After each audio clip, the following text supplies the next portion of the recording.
buli mwana abeere wa nnyina. Buli mwana ate kimulagirewo nti siri ready kubeera na mwana wo. Naye wona amukkirizayo ogusooka ogwokubiri kigenda bacha bbanga lyonna. Kati olwate kati ababemama abeeragala mbu abeesokoolayo ne babafuukira ekizibu. Kiro buli ddakiika omwana alwadde, buli ddakiika omwana ayagala kulaba. Omwana akoze eki? Omwana ayagala video call kulaba. Ate baayiga video call. Mbugamba ku ssaawa 8 ez'ekiro. Omwana ayagala video call. Nedda tunuulira ekisajja kye ekitategeera. Omanyi nti omusajja wo Mukebe agikwate nga wooli. Actually omanyira nti odating Mukebe ekisajja kye ekitategeera ekirinamu yadde obwongo. Talking to her baby mama nga wooli. Tebakubaze mu magezi mukwano. True. Ate kati wano we natuuka ndimu oba mafia. Ndimu oba mafia ffe tugenda mu nsiko ne tulwana zi arm of two. Basiba kusikubanda n'ebiboozi bye. Men, but men are good people. Yeah, they're good ones actually. Yeah, they're good. Me, I believe there's still good men out there. I don't know, but yeah, they've been done wrong. So they think. Sisa government abasajja bonna babi kuba bonna sinna batambulako nakatambulako babiri. Bukyaboogira byoyisemu abasajja bwe bakuyisiza mboka. Omu yali musiyazi. Omulala onzise. Omulala akakubuka sika wendi. Mutayeze mpagaza relationships. Men are good people. Angize nkuwa chance nengamba ajja kutereera. Kati omusiyazi wamutegeera otya wamulaba embeera oba era yakugamba I want behind. Abasanga. Naye baddaage nkwegwa. Kyenkugambye nti oyinza okuddayo ewaka ng'olina obuzindaalo bwe weerabidde. N'omusanga ng'ali busy. Kati naye neerabiddeyo. Kumbe mwezo saakoze ez'abalenzi ayina. Kati nakajja anti nze nalekawo kalina. Yali awo Ntenda nga we tubeera. N'ogamba sijja mmalako. Nendekawo kalina nga tebankase. Saddayo n'engoye nagula mpya. Kuba baŋŋamba woddayo kasita obategedde bajja kutta. Because when you spread the rumors, simanya bichi. Ate baali bamanyi ngenda boogerako sisobola siina budde bwammwe muli ebubina bwammwe. Tokutekange. Kasate bakulwaza. Oh God. Nembasanga nga beesize oil bamwenyereketa. Actually baali naba filminga. So I don't know. Oba obutambi bwe bunaavaayo munaagamba mutya. Mugaba menyereketa. Zebudeka. Baali balabika bulungi. Nga beesize oil. Nga beesize oil banaye nga balabika bulungi. Nali siraba nko bwerere bungi mu kifo kimu. Sweetney ndeka mukwano. Obwerere bwali bungi. Omanyi okulaba abasajja 6 nga bali bwerere bamwenyereketa. Go just imagine nga weesize oil omyansa. Yeah, 6.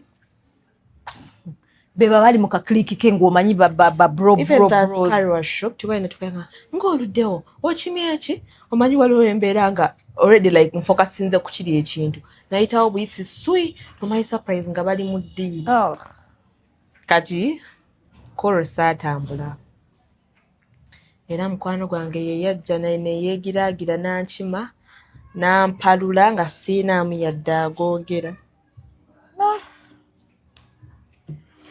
Simanyi oba bantisatiisa nti we naddayo like they will do something to me. I really don't know. Muyinza obba nga bambi temwali temuna kye mugenda kunkola. But I'm glad tewaddayo because you never know munange. Nzalira otya musiyazi. I'm so glad that kulove whatever. I still believe there are still good men out there. Ate Heartbreak njibeeramu essaawa ejo nkukabira 2 hours. Heartbreak njimalamu essaawa endala emu mba nkutadde. True. Sigenda beera mbu tekisoboka nyangu amangu okukkiriza reality buli kimu kisoboka ku nze. True. Kisoboka. Essaawa emu kasita you know it the better. You move on. Essaawa emu kasita eggwako bannakuvudde kodda. You move on akatima katambula mangu. Awo. Ndwirawo nno ddala. Okoye ng'okyali muto naye. It's okay. Banafu abagobera programs za Biva Organic nze Dr. Senjobe nakuuka mu butonde kujjanjabisa mmere middo na bibala. Biva Organic tuli wano Mengo opposite Masengere ku Biva Organic House ne Hoima opposite Equity Bank. olwanjagadde twogere ku clove oil benefits ne clove tea benefits, mafuta ya kalafu oba gwe tuyita pirawo masala nga bwolaba ku screen awo. Ffe ku Beef Organic tukolamu ka clove oil kano ne tukolamu n'amajaani ga clove tea.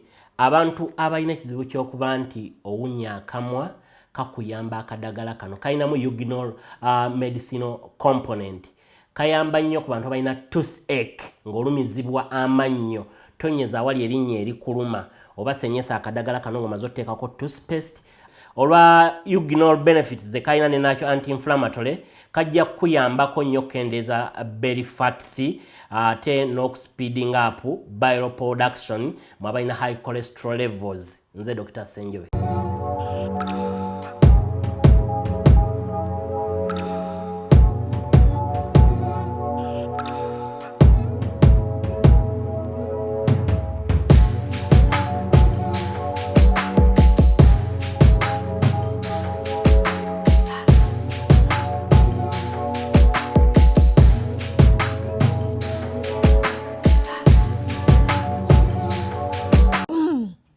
All right, Kale, hi lovelies, welcome to another edition of Love Life. Wano cool.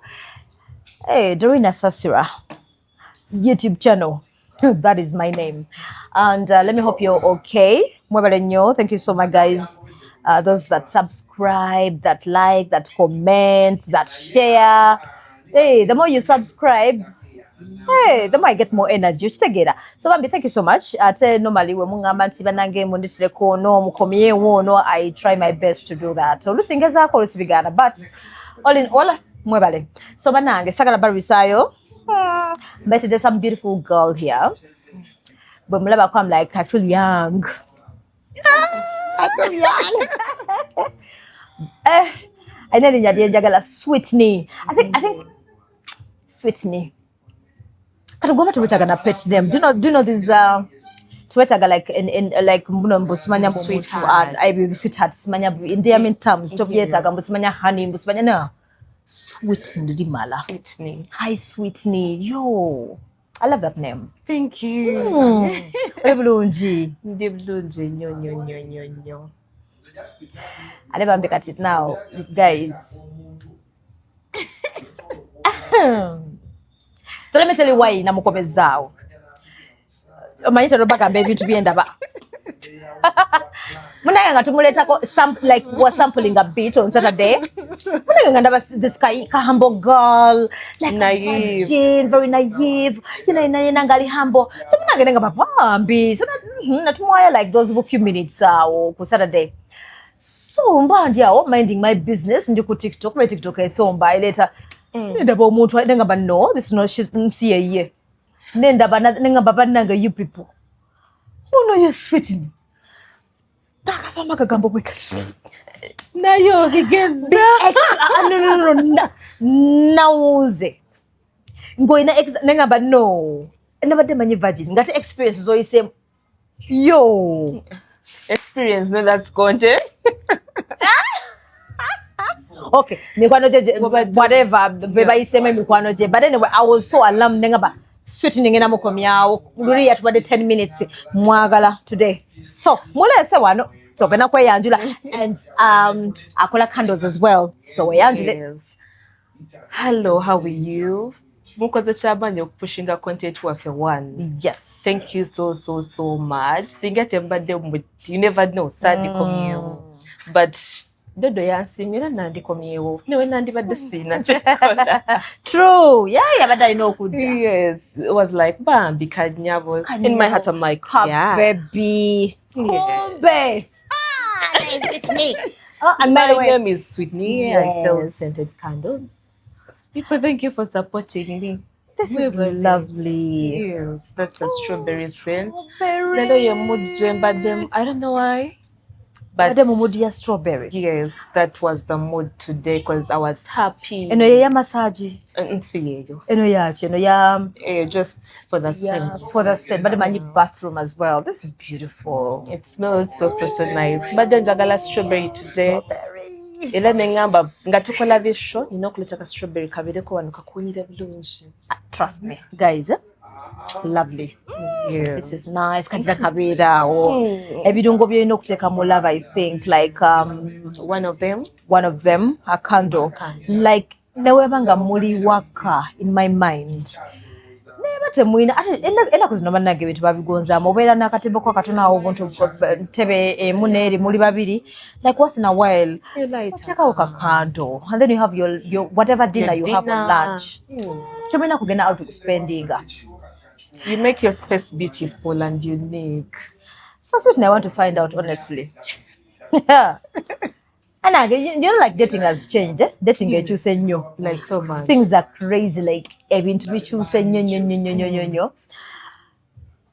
Like what scares you about dating these days? Chi ekikutiisa mu dating. Or for you, you're like ajja, I don't care. Nja kutomera. I don't know. Like, do you ever? Like, do you pay attention to the words abamusajja bakugamba nagamba you're just so beautiful? Do you pay attention to those words over for you? Like, unless you're so beautiful, I know I'm beautiful. So when you have a nice figure, I know it. Oh Lord. So do you want a validation from anyone? From a man? No. Okay, scatter omusajja kuwinga first time kubanga normally they always come with the first impression. Exactly. Kwa bagala kugamba I love your color, njagala your skin tone, njagala I love your smile, bana ngontambira bulungi kakati kati gogambye for you know already kati kyayinza okukola. First of all, men are confused. Ajja kugamba olina ekisambi ekyeru egudda kagamba ate ekisambi ekiddugavu nze empunze. So men are confused. However, dating these days sigitegeera butegeezi. I know. I don't know what men. Men say they don't know what we want. We also say we don't know what they want. Yes. Now I feel I was such a batamanche bagala. Kuba everybody know kwantinga. However, don't come to me and you're like, I'm going to do for you mikolo. Ngenda kwanzula. Ngenda kuteka kakaweta. Nedda mkwano. Ate munange bamanyi tukyagala nnyo musajja kukwana mikolo. You know, like a man comes to you nagamba, I am going to give you a ring, because they know most ladies are actually triggered, but like there's a way their adrenaline goes. Hi, never said you can go back and kumpempeta. So sekeza oli bakwana nagamba ngena kumpempeta. It doesn't move you. Embaga. Wanjula, it doesn't kubira Sweden. Tekukuba. No. Kati musajja kyalina okugamba kale okumuwa attention. I think his characters. Kuba n'abasajja b'ennaku zinalowooza money is everything. Nange kye nali ndowooza, but I think oba nkuze. Ndabika nkuze mangu. Sente teze kumuvinga. No. You're kidding me. Nze abaana abo nabagamba nagaana okukomba Mukabina. Story najirabe n'empunga. It was for real. Yes. And the guy was serious. So guy yakusanga n'akukwana bulungi. Biro byatugenda out. Yes. Namusanga wali hotels kanjirika. Hata utojogera. Banga oja kusanga ngapala abawolo bategero tabajjagena beti. Bagenda nebetega. So the guy. So wali weka. Nalinze kakuba nalentuteyo kando. So wali omutwalidde kando oba just wali olina gwogezo twalira kando a certain customer? Nalimba supplying abo abantu kati omanyi okuyiriba. Yes. Mbanyambadde my jeans bichingiriba with my sandals ewanika. Now mbatwalidde, so waliwo aba client abamu ne bagamba, oh those are candles bichi leta tulabeko ne mbatwalira ku table, so the guy was on the next table. Namala nagamba waitress angambe like ngende bunyende business. Kai we namunyenya business nanga simanyi lwaki mukulembeza ekigambo nti ndi muto lwaki nkola. I don't want my private parts to suffer. Excuse me. That's what the guy told you. Yeah. You're young, lwaki okola. You're beautiful, you have a nice figure. I know. Guy just want to chew me. Yeah. Bana mwagala kumpita mbuyisi mama. Guy ne mwe namba. The following day nangamba omusinkane kololo. Omuletire kando. Yeah. Aha. Nze kandi yentwala etano bagibulaka mu kitundu baddiya. If you don't know. Kando cheyo. Want to flavor? Coconut, vanilla. Coffee. Coffee. Coffee is also good, yeah. namutwalira coffee kati nga yakiya mu ddiiro oba yeyagamba jasinjiriza yali agenda giteeka namusindikira list cents nangamba coffee. Those days nali nina kano this size nga yesinga obunene. Imagine. Yeah. Najigula kamu kitundu. Mitwalo 5 ye n'agamba kamu kitundu. So imagine the next day. Yeah, the guy was so handsome. Tall. Nga buli kimu kyoyayaanira kino alina ekirevu alina ebibodi awunya bulungi muwanvu nga si mumpi nga toyagala ekyobumpi ng'okigumiza nnyo omusajja omumpi short man. Sooka onyumiza story tudde ku short man abaffe. So we antwala awo ne having me am a foodie sigenda mbaala naye emmere tuli tuti. Most of food njagala nnyo okulya. Nze seekozera emmere nagirya nenjimalawo. Okay. Ne bansiibuza akamu ekitundu ne kaado n'agiwa simanyi n'okumanya oba yagikozesa naye yagitwala n'akamu. N'omuwa bulungi kamu kitundu yakakando n'olya emmere yo n'ogenda. Anti nze nasula mu muloota. Ng'olina wakubye dda future ogiraba already. Olaba dda future, olaba dda amayumba, olaba dda amataka, business ng'ekuze etuuse naye nga temuli mbaga. Lwakuba temuli mbaga temuli mpeta ebituutu biganye. Ate ye we yansanga n'angamba agenda kukola mbaga biki kale yagenda obikkula akamwa ke nga nga ebimuvaamu nedda like the promises ezo mbaga mpeta ng'olaba that's normal. Yeah, that's normal. Empeta embaga ndowooza yali amanyi nti Sente era zigenda kumuvinga. Nali happy cause nali sizisuubira. True. Nali happy era nenzidya saatekako yadde mu business. Wow. Ezo Sente ezijja nnyingi siteekamu. Nkitegeera. So nakusibuza akamu ekitundu. Yeah, the following day nankubira nambuuza olidde breakfast. Yangamba Sweetney olidde breakfast. I'm like nakazuuku kambadde nkyalowooza wano kyengenda okulya. Nangamba let me call you back within a few minutes. Delivery guy nakwenda ngavadde bangambye nina ebintu bengenda okuleeta. Nengamba obaani. I'm like deliver them location byali byakatuuka nanga ebintu obifunye nti yes sebo. Yali yakajjako yebate essimu nga 5 gatuuse essimu. Mama bakuletedde cafe javas. Cafe javas. Bwamugamu no mfunye bamulesi. Nateeka katano. Kati nga 5 gachi. Bwebale kukkiriza kulya, webale kukkiriza like what? Tugane chela. Appetite. Yes. Bwera bane tent. Yeah bana. Tekango already botumya kujjako ne drink. That's money 500.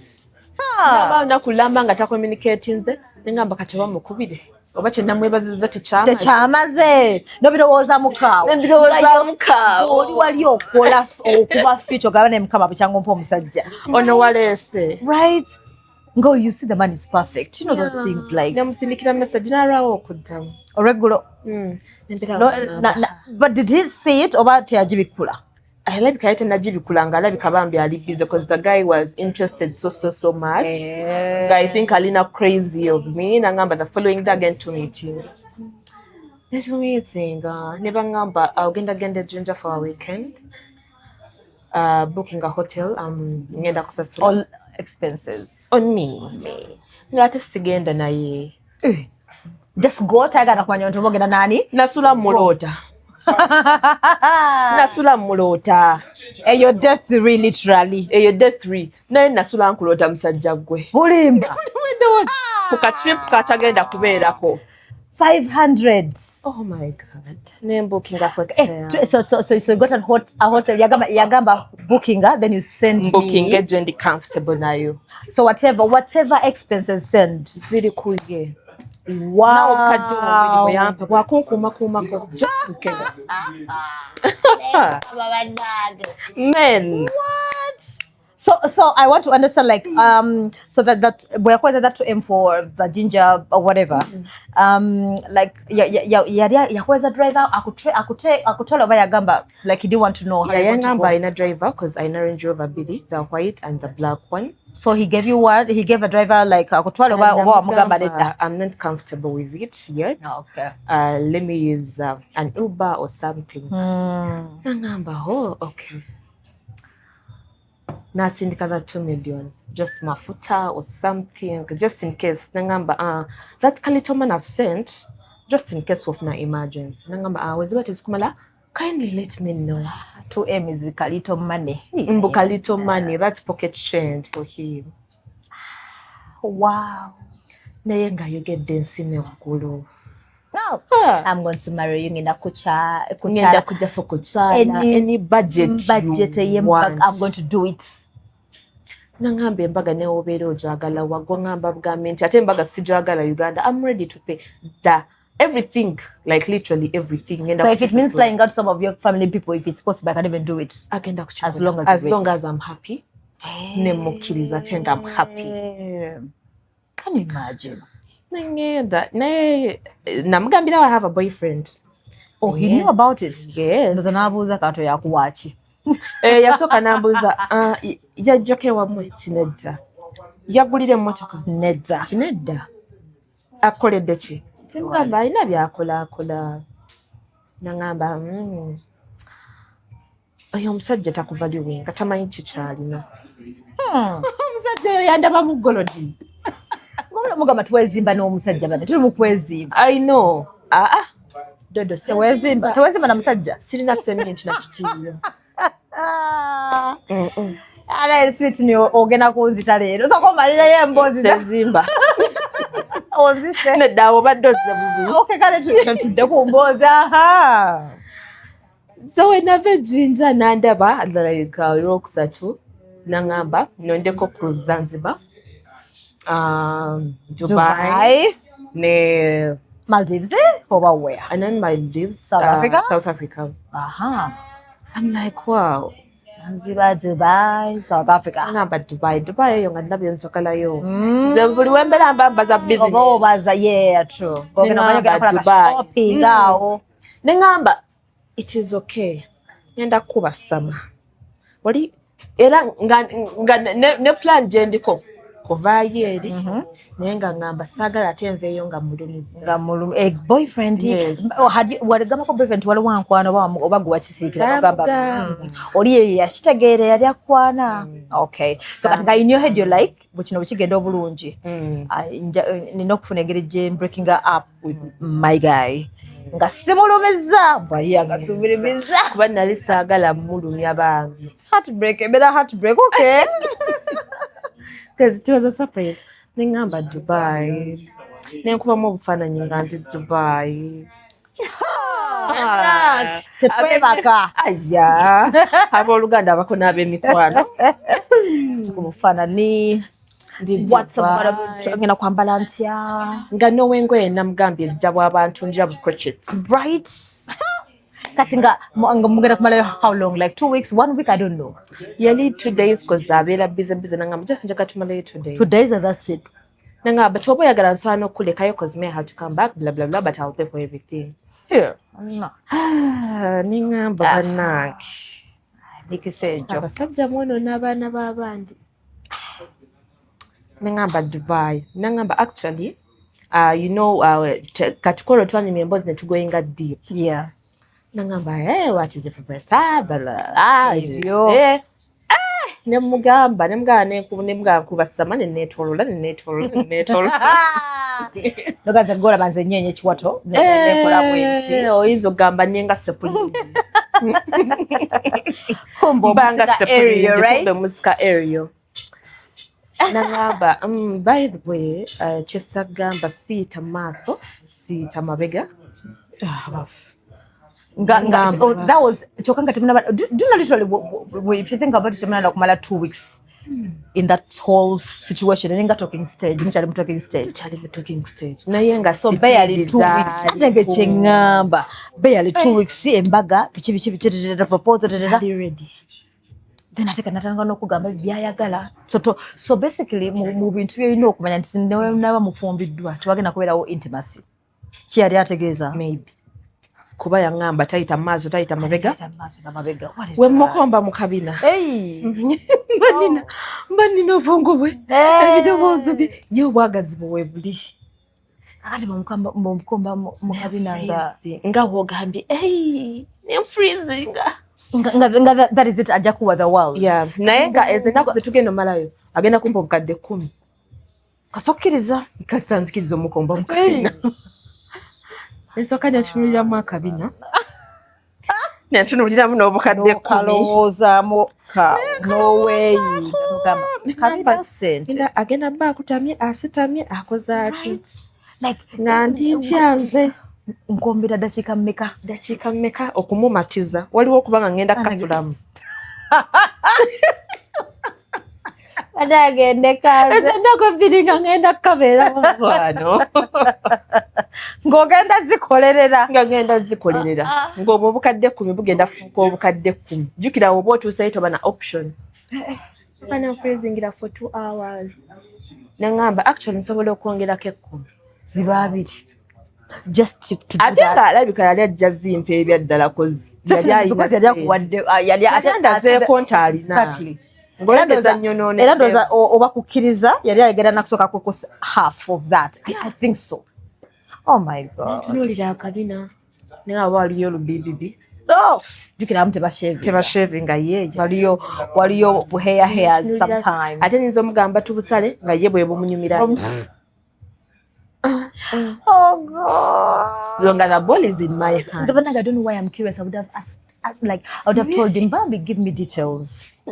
Like, make me understand. Now freezing. I know, but anyway, it's shocking. I know, yeah, it's shocking. Like, I read, I'm like, so that's your climax. Like, that's how you climax. That's how you get pleasure. Yeah. Like, remember, so what happens? Like, I do this, like, so what happens? Like, agenda kusitamu kunaamiriza kola like nemberawo nembirowooza nengamba Sweetney no Sente tezigenda kutuusaawo wano nedda remember wengende relationship eno gyendese emabega efudde definitely ngendedde obukadde obwabiri I'm not sure oba wennaakakomba obulungi oba wennaakakomba obubi anansigaza tetumanyi agenda ye. Yes. Okay. So I'm like, hey, nangamba genda kiweza kuna ulasigana kirowoozaako nandekera awo million 2 ku meeza natambula nagenda nangamba okay tujja kuddamu sorry leero sikudropinza naye ezo zikuyambeko 2M ye transport money. Yes, kati ababanda bina bagamba nti ze tebampanko transport wa mitwalo 5 baali bamanyi nnimba.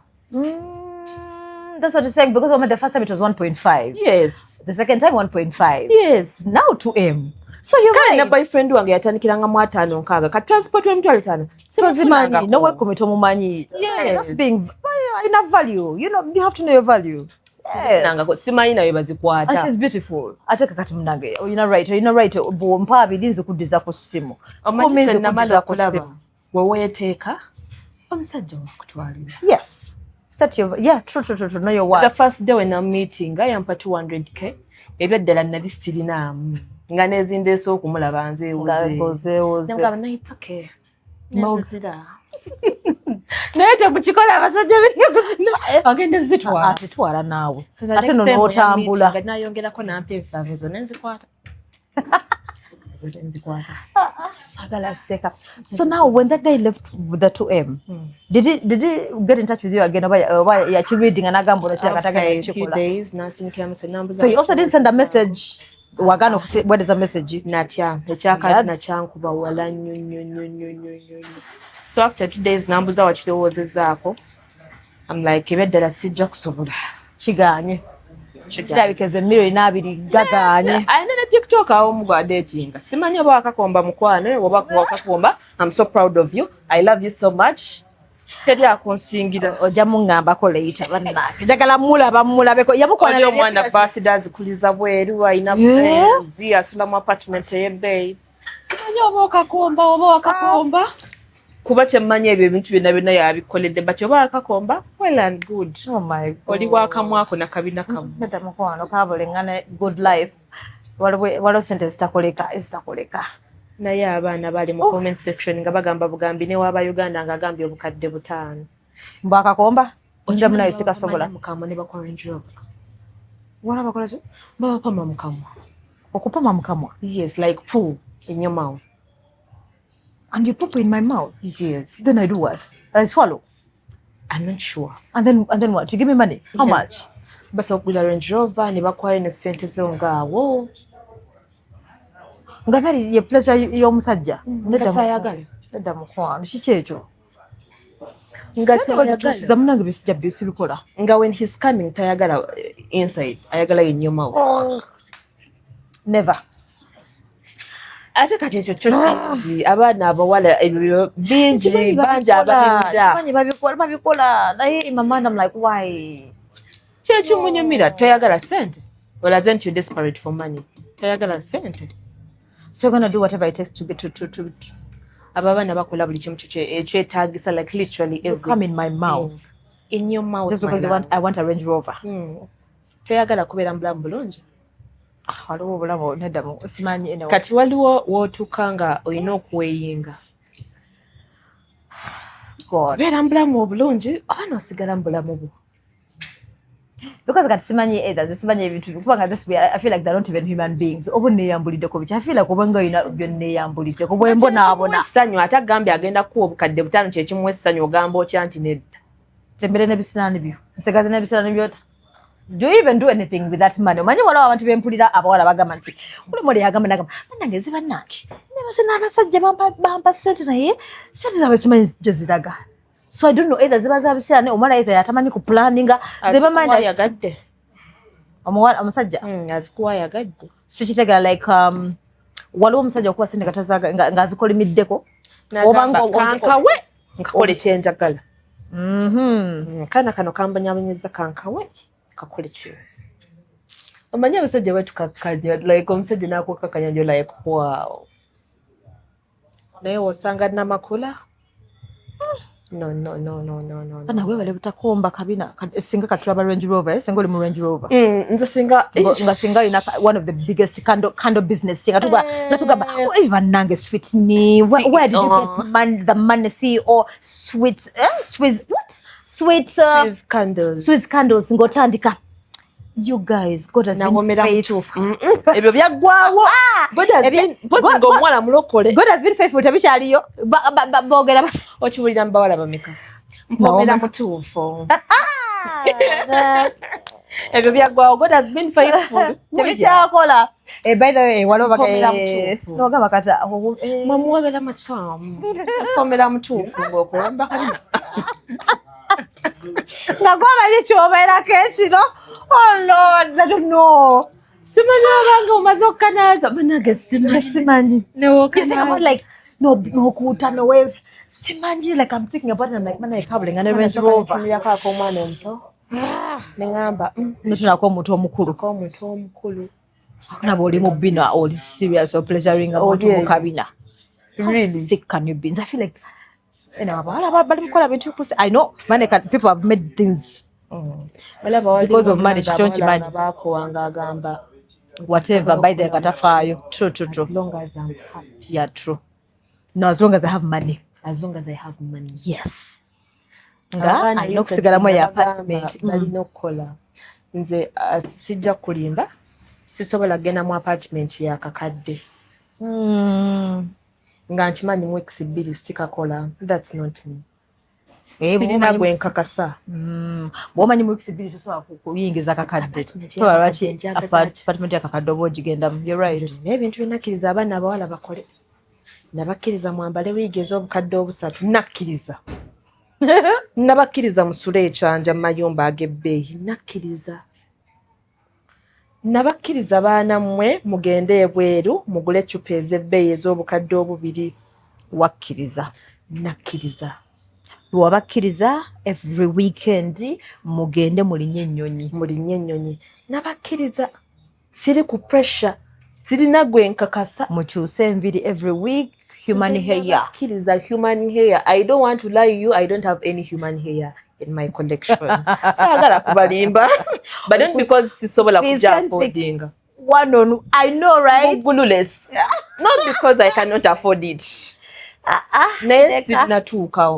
I don't want to lie myself. Yeah. Lwaki neewanika we ne bakuwa emmotoka y'ebbeeyi service ya bbeeyi then you have the mafuta kutandika bupya. Feta kutandika bupya. Olimba. si kya kutandika mupya. Mbu buli kye nina kyonna kigenze nga kutandika bupya. Ngambe mbu banagamba ki? Ono agenda kiraba atya? Gwe ngani? Public egenda gamba kwogera ki? Be bantu abatagenda kuncontributingirako. No. Ebitundu byange ebyekyama bifuuka ebyolukale kubanga nsula mu nnyumba ya kakadde. Basweet nabakkiriza. Mukwate zi latest phone nga temulina mirimu nabakkiriza. Live your life, eh? I live my life. As long as you don't regret. Mbeera ne sente zange nga amabaala gonna ngalaba ne ngenda ne ntula ne nona ice cream nzire wange. Maybe ndi mushok because now you like that edge Jolimwe. Like that's the edge where you're very curious. You love money because nange njagala. So nane kujina emyaka gyendi kwanza njagala sente tonyumiza naye wangezagala naye waliwo sobola ya kituufu. Olaba nzagala nate swallow wesituuka sijja kukomba muntu yenna sijja kukola bisisobola sijja kukkiriza kumpita simanya mu matu simanya mpita mu mubiri simanya gwoyagala wano sijja bikola mukwano. No please. No. Wala byo na Mukombe bigere sijja bikola mukwano. Ebyo biganye. But njagala nsigaze mu respect as well. There's money, yes, but I'm so shocked. And he's never come back though. He's never sent you a message again. No. Chageza kataba nonya victim omulala. Yeah, but the next time when nalaba nga postinze TikTok like what? Ali ku TikTok? No, tali ku TikTok naye kyemanya aba inboxing aba TikTok agwe kasitoba ne sente buli omu ogenda mufu. Bangamba Snapchat TikTok. Bana baba singa wafuna ekifaananyi n'omundaga bwafaanana. Sandigenzo definitely, but I'm curious. I'm like, how does this guy look like? Yeah, because you described the guy. Look at the guy; he's handsome, tall. Now use the perfume, no chikonelumela like. Oh, wow! Nah, gengo izo koze is a customized goodie. Nga sijiwuliranga kera paka nakati sijiwulirangako. Really? Nakoma jiwulira ku yenge unya bulungi. Yena ngali clean, yali smart. Gali smart. Omulaba avudde mu Range Rover. Color. One color was brown, yeah? Yeah, was light skinned. So you're not a light skinned man? Yeah. But you're light skinned. Why? That's you. No, sagala wa black anyonga Regan. Hango takulidde. Kati mbanja gane nva ku Regan okudda waggulu. Sagala wa black anyonga Regan. So Regan taxi abo baddugavu nnyo. Abo balindeko. Banda ba black wenzija kamba talamba simulaba. Pasi nga amaze smile nga mukama aba muyambye nga amannyo ga white. Regan nulire masanyaze gagenda wano nali simulaba. Nasoka na smile nga ndogaba oh there's a human being seated. Oh galaba ga white. Nga fair. Gali awo. Kati nali simulaba. Kati kasuku n'okudda waggulu ne kasuka muddugavu mukku. Kale kasuku n'okudda waggulu. Naye bulaka alindeko. Kati omumpi ya however I think enkuze nze nalinga ngamba sidatinga musajja mumpi ati balengena okugamba like abakazi abasinga tebagala basajja bampi batata mbagamba zikasompa sente obumpi bubula. Waliwo obumpi obusukka ng'olaba obusobanuka ku bengolo n'ogenda oyo omumpi gw'oteeka mu nsawo ne mutambula oba ne mbeera mu bantu ne bagamba kano katooko ate abantu balina akamanyira alaba n'agamba ako katooko kumbe gayi baawo gaali nga takirabye nti baawo nakubuuza oh this is your brother your little brother nga baawo. I don't want to laugh kakati abantu baba insecure.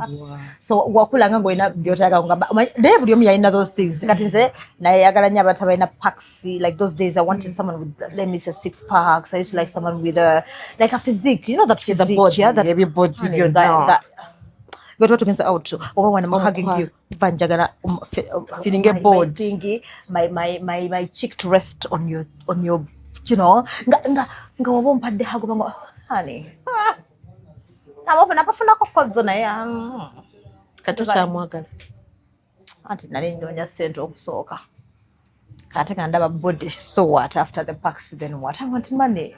Thank you. You know like we're up like so nabichuka exactly. So there was a time I wanted light skinned men but then I changed. So there's that color I also like but So for you, I tell you not too broad. Omwero ansinga nedda. Ndabe tsambi ekisho nga tisinga tango. Singa choga kati mami. Oyo omwero nnyo nedda. Ndeka mukalo gwa yanga maze siwa kudatinga musajja ina kabina kanene kati botutuko olwo.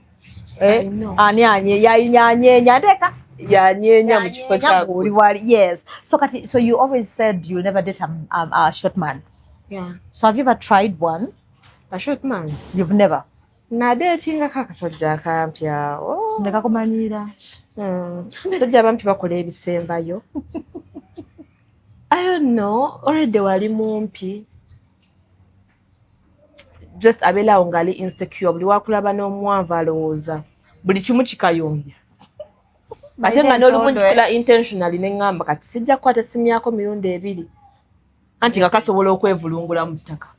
Kalinga kayomba ne kasiita we bati n'ebigere. Bana ngada bogana ngakuweereza message empanvu nga rantinga bwat. Ha. Ara abasajja abampi balangira. Yali we Masaka yalina omanyi Mukama ky'omusaba kyakwa n'asaba nnyo Mukama omusajja nga siwa nga Muganda naye nga abeereyo musize bweru mbomberaawo ne ngenda ne mulabako wale mukopi. Yali abeera bweru yes naye nga mumpi mukopi. Nga kimbibiri nina kalina. Ye bannange. Oleko otyo no kalina n'ogenda ku buli obusajja sajja obutannazimba. Nze nina kalina nina obutuuza Amerika.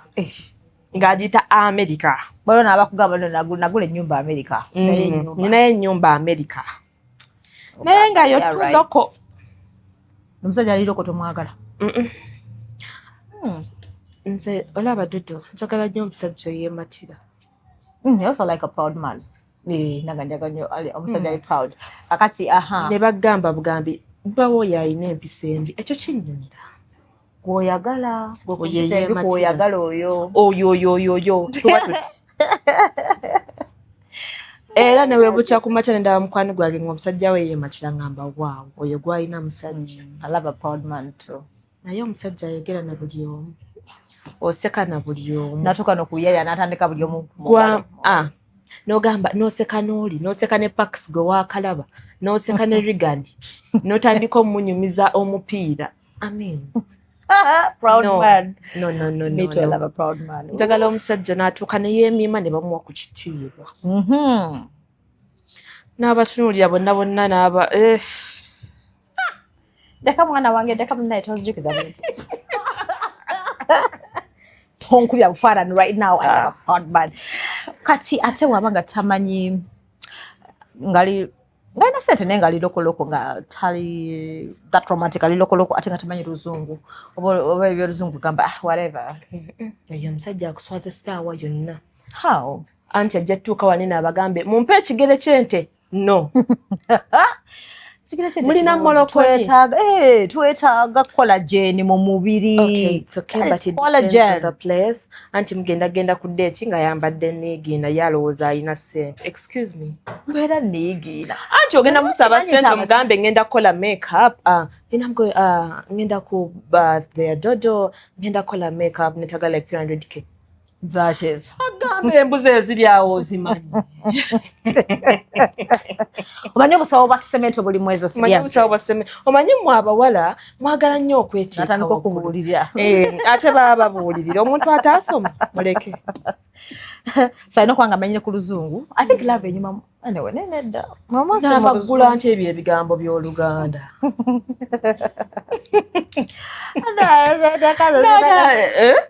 Sikirowoozanga nako nga ndi ku bigambo bya Luganda. Mama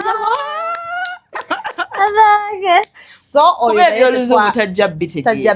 Tetwagala so omumpi omuganda loko deli ayambala nigira naye nango kimini wala amanya abagaga bambe disguisinga agana nayambala nangali shabi nga ina sente nga he can actually elevate you nga waliwo abantu nga balina but because byavugiramu emmotoka kozi yes engato z'abasajja za bbeeyi wezivugiramu emmotoka like zigira maama kati ng'abigira naye ng'abeera smart ng'otambula naye n'ogamba waawo naye n'omugagga alabika ng'omusiiwo ng'ogenda mumala kumwogera ono nno omusajja mugagga alina ekizimbe ekizimbe kuliko Sweetney bambi yakimpa buwi toyagala gwakwogerera wakukakasa.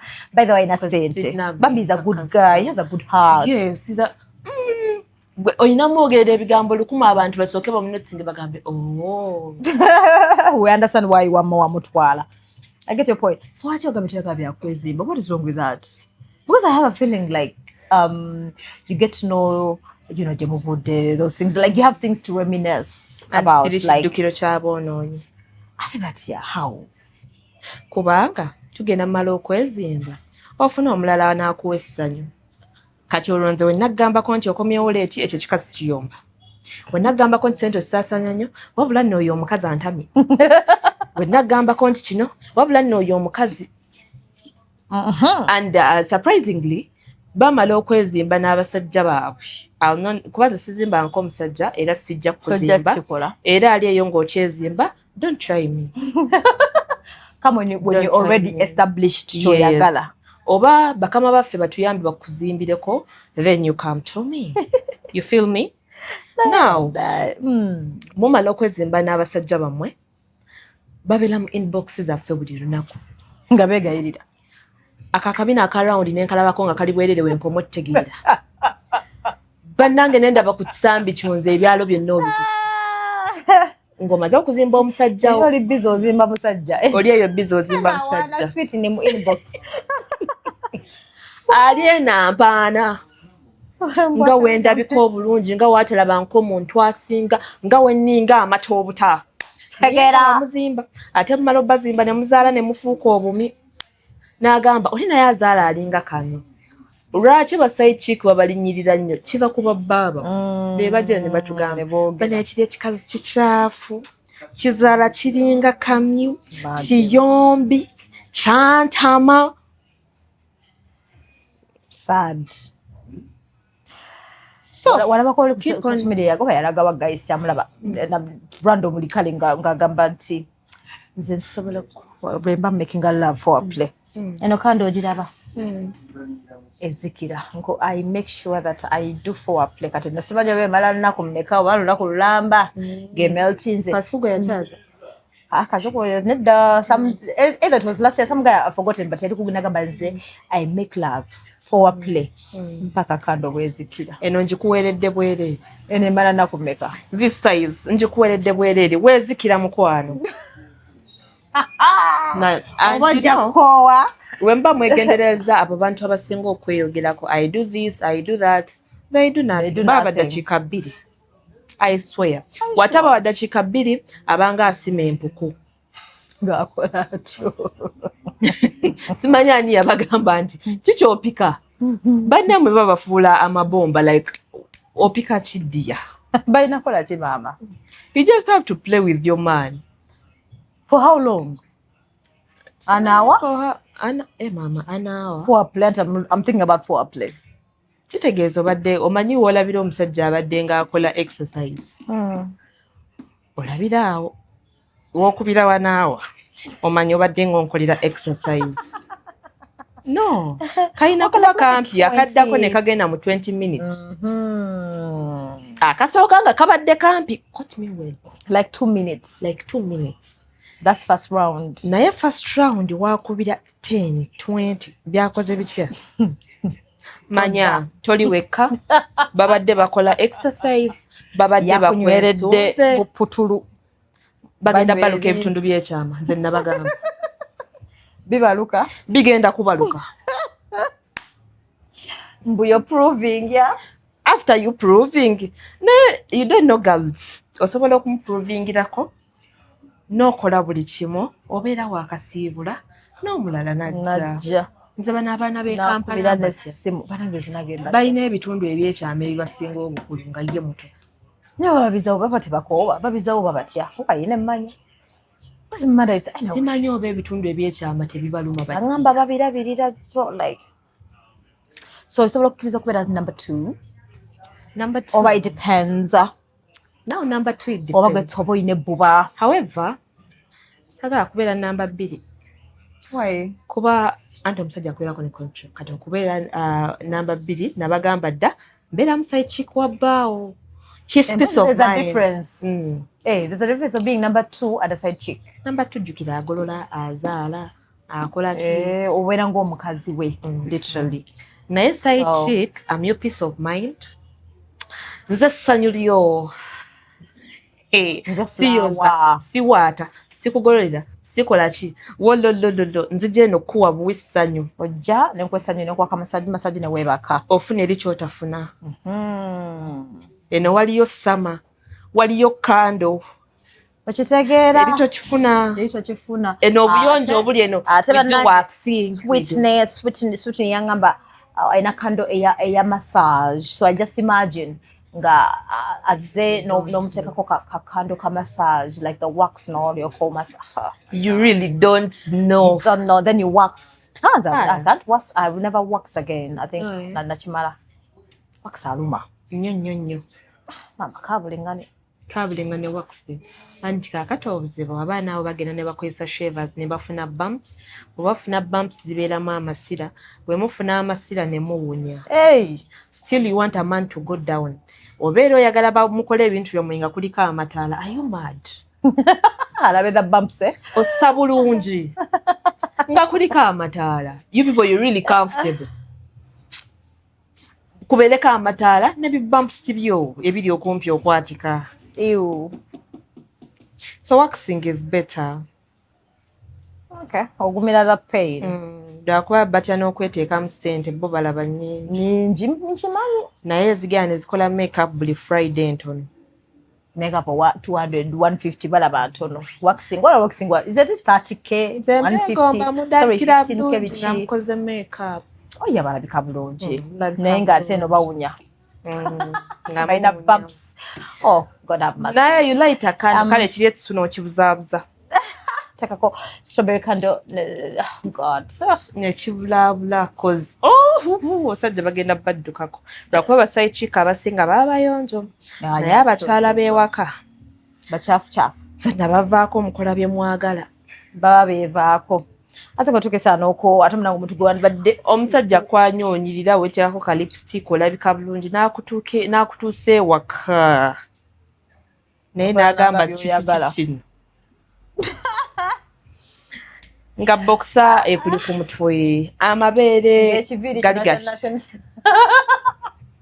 Balina emberebere ze bateeka ziba ziti. Emberebere.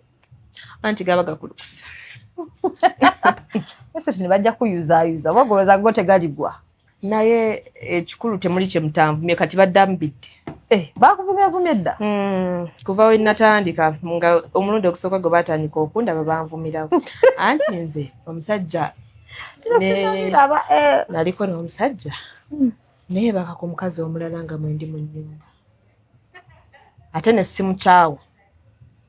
Era oli omukazi we yasiibula nange ne ngenda mu kisenge. N'omugamba kulikayo ssebo webale emirimu ngiwulidde. Ate nkole ki?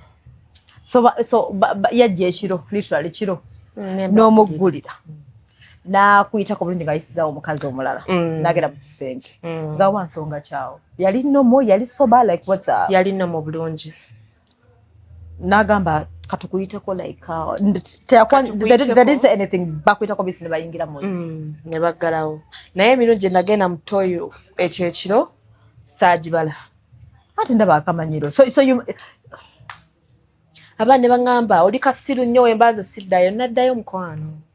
So after whatever they did over 1 hour or 2 hours never fuluma nawe noggalawo. Ne basulayo. Basulayo? Gwosula mudiro? Ano tuyina ebisenge bingi n'ensula mu kisenge ekiddako ekiri opposite. Naye nga nkuba oluggi so that I obstruct mwali serious nnyo. Can you even sleep? Don't tell me the morning of our breakfast. Takatawo saatuukawo. Kuba yanti nze empisa ninazimalawo saatuukawo. Naye ekikulu yali yakasiibula. Nange ne ngenda. N'oyingira mu kisenge? Bulungi nnyo. Nkugambye nga sikakiddwa. Simanyi byakugamba. Tolina bbuba zeena, so tolina bbuba. Munange oba nalyo naye waliwo ekintu ekikusukkako. Olaba. Nze ngamba nnyo mikwano gyange. Nsobola okubeera want for reasons. So wasigala for a reason ogamba it's okay kaba manyire. So some you can allow someone to step on you because of bufumbo bakulinyire because enacho obala naye lwendi fuluma nenvaawo siridda olunaku lwengamba nti nkukooye ndikoowa ebbanga lyange lyonna eri olubeerera newemba ntuuseeyo ne bigaana siridda toliddamu nakulaba wempise anna oyo musajja nnalimwagala nnyo nga waasobya nze neetonda waakola kinze yali first love yo I think because I don't know simanyi lwaki namwagala nnyo anyway yalina this other part of banangajja nakulimba Bimanyi. I think those romantic ones, like a better romantic. But I know, like sometimes you think about wanagenda, how will I survive? What nakolantia? Nabera wontia watali. Kabulengeza ko ngenda mfundikira nkomyewo. Nay, did he apologize? Well, since you used to be at netonda. Bonsonyi wako. Ha, never lie. Kuba yangamba nalimba wokadira. Vume muko wange. Sha. Amumuvumire ddala like zange nno switch ndo nazikulamu. Netonda, but I loved him so much. But you learn next time like oiga because there's a neighbor there's no I can allow that. Anyway, I can never tell, but I just can't. Never say never. I know, but I can't imagine. No, I can't. Ogenda kudaweza sawa munani. It's okay. Ukatinze, I can't fail, my dear. Yeah. Circumstances, I'd rather go. I can't. Naberawo nga Sweetney, I can't. Simanya, I can't. I'd rather call a friend and mugamba jango chime. Men will disappoint you literally every day. Oh yeah, men disappoint.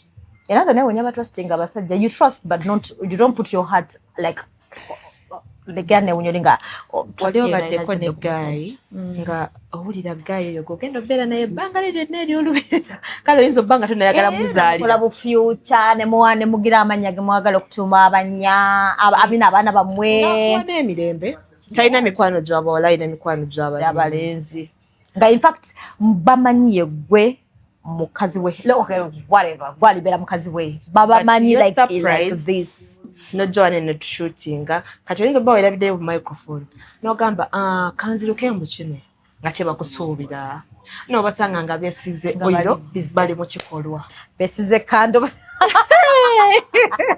bali busy men kyokka nga buli omu akimanyi you and him you're like this nga bwogenda wantu nga nojja kuyaye nga bagamba bakuyita madam where is gundi aliwa leero nga tuzinaye nga bamanyi like ogenda okuyimuka ku makya nga actually yakulese mu buliri nga yagenze kwanjula mulala. Wow. Anti nze omusajja yandeka mu nnyumba ne bagenda ne bakola okukyala ng'ate n'ebyo ebintu twabigula papiti. Olimba. That's a man. Oboyo. Oli yennyini ennyera yaleeta omukazi. Yaleeta omukazi mu nju. So yayimuka ku makya yakoleka mu nju. Nagana naye njula omuntu mulala. Wennako mutegeera. Efaananyi wabiraba ku social media? I think of her friend like I don't know. Omuwala ndowooza yayagala nnumi. Naakola atya? N'abisindika. N'abikuweereza? Ne location. Kukyala. Nenkuba akafaananyi nga ngenzeeyo. Buli kafaananyi nakakuba. So did that man come back that night? That guy, whatever. Yakoma that night oba yes. Yakoma after 2 weeks nangamba abadde yagenda China kusuubula bintu. Kyakanga wagwalaba ebifaananyi n'osirika. Choka noli kato naye ng'oyise mu bintu. Maybe nga just omanyi abantu mubuzabuza ennaku zino oyinza ng'oli kato nga ndaba oli kato kumbe oli kakulu. Ije. Era abaganda bo bamanyi n'emyaka gyange bangamba nina emyaka 3. Iye balaavu. Myaka 3. Iye ngenda weza 37. Lwakuba temanya kimanya just a number omate bakuleke. But anyway, wow. Men can do. So do you still believe in love? Do you still believe in love? Do you still believe in men? Over now you're like, is that the reason that's why you hate the ring, you hate marriage, you hate whatever kwanjula? That's the reason. Kubadanga, I'm not interested in marriage. Oh, kubada. Naye I'm a lover, so lava ku love. Because Olivia akoze sagala mbi take mwono. Ekyo kigaana gantayize ekirala. So oli wajja omwa chance. You don't compare noga katabe kigena maaso. Nga ntayize ekirala nga tugenda n'ekyo. Wonkola ebisembayo nga ntayize ekirala. Yo Sweetney bannange. Nga lwaki neesiba ewantu ewamu? So kati Heartbreak kitegeza Heartbreak yo yaliyo koyo kwa sikitegeera kati kubanga kirabika wagenda mu Heartbreak. Oyo nno gaayo omu yakola ebisembayo. Era gwokyali naye maama? Mukwano. Badde nkutidde. I think otuuka ettaano ko moving on like why okay bashiteka mu okay so kati nga wrapping up so do you still believe in chiwaitamu ekyo oba yagala dating omuntu nga mubeera mwenna oba kati now you think you believe in nga you stay like apart nga mweraba probably nga it's a weekend situation kind of situation not just mulaba weekend oba bichoba oba you still believe in like you rather stay together no laba wechigana no chita like you learn someone ngoli naye every day because but you sir you a crier I understand but then what does that mean like oba yakala omuntu abilawo like wenna kubiranga manyi rigana nyiziza ne mukubya ne mgasho shibishne nga nsange wakati twogereko. So now the one I'm saying it is like you don't want to give someone space so yagala mubere mwenna. However, so that which so wechigana what you move out. Ate woyenda tikinobya ebinobya bibera birala. Obwenzi tabukunobya. Ma. Ne bazalo mwana nabuleta bikunobya. Bambi seti kamisalaba. Seti kamisalaba ja mutwi na omwana asanze mu relationship kale ne gwensanzeewo kisinzira oyogera ne baby mama wo wempanga mina boundaries oyo mwana aba waffe wembera nga tumina boundaries oyo mwana si waffe tomumanyi si mumanyi era akaana ko jakkaleta nga gwalina okukawa buli kimu nze nfokasinze ku gwe you my boyfriend oba my husband olowooza nti ogenda leeta akaanako okaleetaawo mummaleko nze emirembe nina ensonga zange lwaki sinnakuzaalira excuse me bambi excuse moi akamanyiro kabeko kakoma literally okay sirabirira abaana anti oyo omwana tolibeera maama we ne woolikola biso ate omusajja alina abaana alina baby mama oba toli ku bwangu sooka omuleke lwaki waliwo abali peaceful gye bali naye batono agenda gikujjako agiwa omwana akaana bakaleete kabasule mu makkati akaana kakusamba ekiro akaana kafuuka akaana bannanga obwana bwammwe butufuukira obwana ne butusina buli mwana abeera ewa nnyina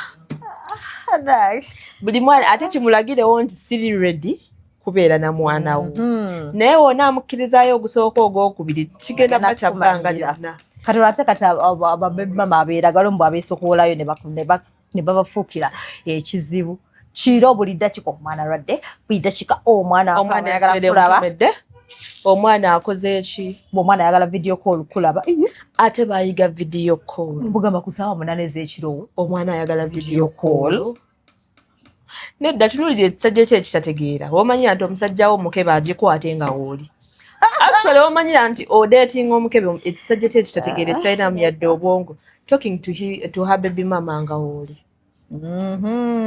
tebakubaze mu magezi mukwano ate kati wano wenatuuka ndimu oba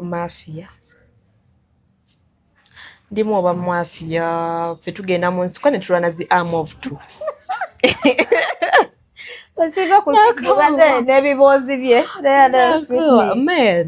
men are good people. Yeah, they're good ones actually. Yeah, they're good. Me, I believe there's still good men out there. I don't know, but yeah, they've been done wrong. So they think. Sisa agamba abasajja bonna babi kuba bonna sinna batambulako nakatambulako babiri. Bukyaboogira byoyisemu abasajja bwe bakuyisiza mboka. Omu yali musiyazi. Omulala onzise. Omulala akakubuka sika wendi. Mutayeze mpagaza relationships. Men are good people babe. Antize nkuwa chance nengamba ajja kutereera. Kati musiyazi wamutegeera otya wamulaba embeera oba era yakugamba I want behind. Abasanga. Naye baddage nkwegwa. Kyenkugambye nti oyinza okuddayo ewaka ng'olina obuzindaalo bwe weerabidde. N'omusanga ng'ali busy. kati naye nerabiddeyo kumbe mwezo saakoze ez'abalenzi ayina kati nakajya anti nze nalekawo kalina yali awo Ntenda nga wetubeera n'ogamba sijja mmalako nendekawo kalina nga tebankase saddayo n'engoye nagula mpya kuba baŋŋamba woddayo kasita obategedde bajja kutta because when you spread the rumors simanya biki ate baali bamanyi ngenda boogerako sisobola siina budde bwammwe muli ebubina bwabwe tukutekkange kasa tebakulwaza oh god ne mbasanga nga beesize oil bamwenyereketa actually baali nabafilminga so I don't know oba obutambi bwe bunaavaayo munaagamba mutya mugaba menyereketa zebudeka baali balabika bulungi nga beesize oil nga beesize oil banaye nga balabika bulungi nali siraba nko bwereere bungi mu kifo kimu Sweetney ndeka mukwano bwali bungi omanyi okulaba abasajja mukaaga nga bali bwereere bamwenyereketa gwe just imagine nga weesize oil omyansa beba bali mu kakiliki ke ng'omanyi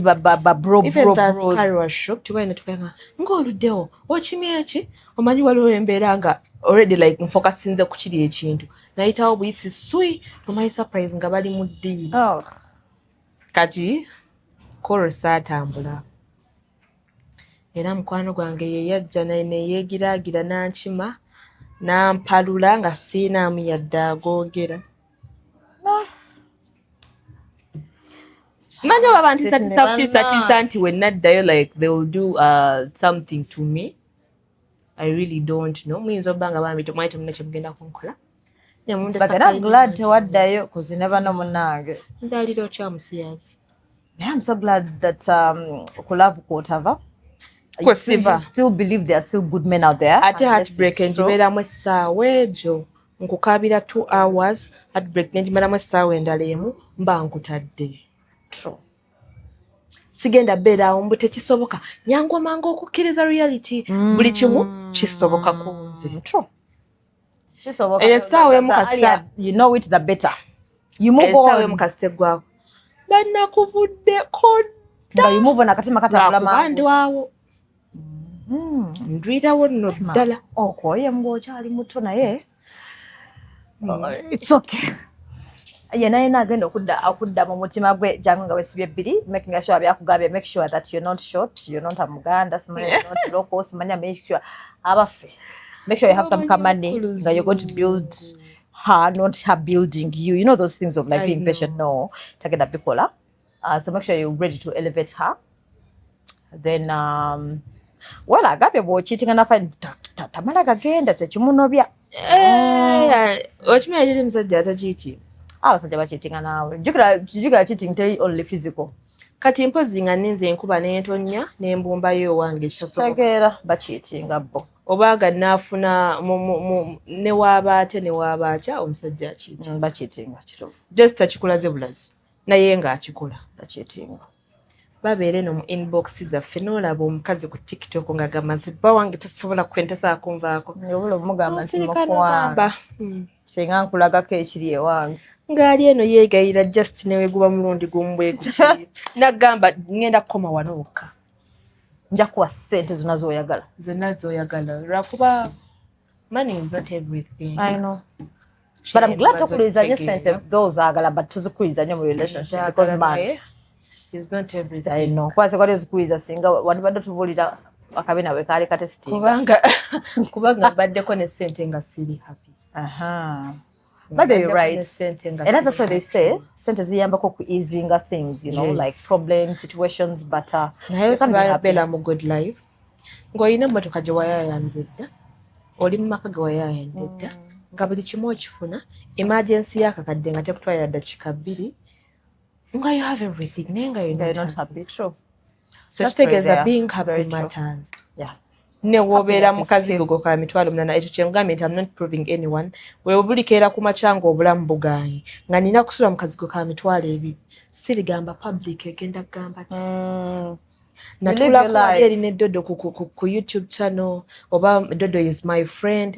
Dodo anaagamba atya Dodo ansanga ntya nga ntambuza amenvu mu jam you live life survival nina bina banda babatya nga ntunda nnyanya ate abalina obubina muli ku boda bannange. Kasana wakaina Sweetney. Wamma guys. Abo abaana tebakalabanga koze enkola. Ai nakabina mukwano yabadde yampisa ko ngamba abaffe. Ai. Rina laba watu. Arageze nakuba nayambale empale like honey H1. Lumu njagamba rigari obapaksi ankwatira ko ka video ngate mumanyi. Temushikola. Mujja kutegera kye mbagamba. Abo abaana banwanisa. But thank you so much, Sweetney. Guys, but I follow her on TikTok. Ina handle bajita Swiss candles. Neku Instagram. But her stuff are very amazing. I love the fact that she's very creative and she loves working. Like when I took to call it out, but the aroma alone. If you're a lover of strawberry or if you're a lover of love, life, you know, this is what you should go for. Like candles, something about candles, very magical. My God. So nice. Oof, very nice. I love it. I love this. Small things move me. Yeah. Those small things. Oh, yeah. If you think about them, thoughtful and unique, those gestures, love them. But of course, Neobanga always say that to me, gesture, there should be money involved. Oh yeah, I love money. But I can't do stupid things because of money, but I love money. Tesa akomba Mukabina. Neda mukwano kabulengana akabina. Nze mbadde nkuconnectingirawo kabina. Neda mukwano sagala akabina. Akabina ako nedda. Owa kabina tojja. Whatever I have said, sijja kakomba. Osobola okufunamu ekyokuyiga. Don't take me serious so much. Nze nkola ebisembayo. Yeah, she's a hardworking girl. Ojja kulowooza nti byennyumizza wano eno byenkola obeere surprised. Nze nkibagamba buli lunaku. Ojja kulowooza nti stories because wano ku internet kyetwagala kyetubawa. True. However byenjogedde waliwo ababiyitamu oba waliwo ababiyitamu and then you learn. Yes. So yeah. Naye tontwala nnyo serious. Essaawa yonna nja kudisappointing. Ofuna ekyokuyigamu and like wagambye wa. Yeah, do something at least. Nze waliwo omwana waliwo gwendaba aweerugogo. Mwana mlungi. Mulaba muwala mulungi alina ne figaye. Naye atunda menvu. Tali lwe mpitawo ne sigula menvu ako. That's nice. Supporting a fellow woman. Tali lwe mpitawo ne sigagula kuba nagamba ono omwana olaba engeri gy'alabikamu ali wano atunda menvu. That's nice. So, you will be shocked. Those are mutegedde, ladies and gentlemen. Yizo bagamba nti saagala nnyo sente sakomba Mukabina nga nsobola. Andera tuleke bye. Kola kikusanyusa. Biganijjako. Ndeka mukwano. Naye gwe kinstaka